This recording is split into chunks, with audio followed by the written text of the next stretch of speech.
ಇಷ್ಟೊಂದು ಉದಾರವಾಗಿ ಎಳೆದಾಡ್ತಾ ಇದ್ದಿರಲ್ಲ.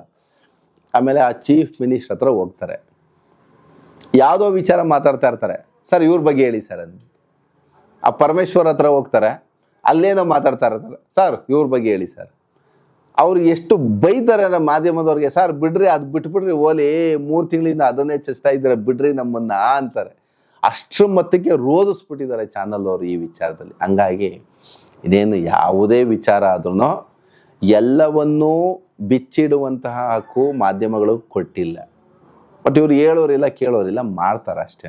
ಕೆಲವೊಬ್ರು ಡಿಫಾಮೇಷನ್ ಸೂಟ್ ಆಗ್ತಾರೆ. ಅದೇ ಹೇಳಿದ್ನಲ್ಲ, ಒಂದೊಂದು ಚಾನಲ್ ಮೇಲೆ 200-300 ಕೇಸ್ಗಳಿದೆ. ಈಗ ಯಾರೋ ಕೆಲವೊಬ್ರು ಊರು ಬಿಟ್ಬಿಟ್ಟು ಹೋಗ್ಬಿಟ್ಟಿದ್ದಾರೆ ಚಾನಲ್ ಅವರು, ಅವೆಲ್ಲ ನಿಮ್ಗೆ ಮಾಹಿತಿ ಗೊತ್ತಾಗ್ತದೆ.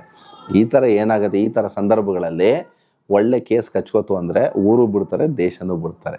ಆ ಥರ ಆಯ್ತು. Last question.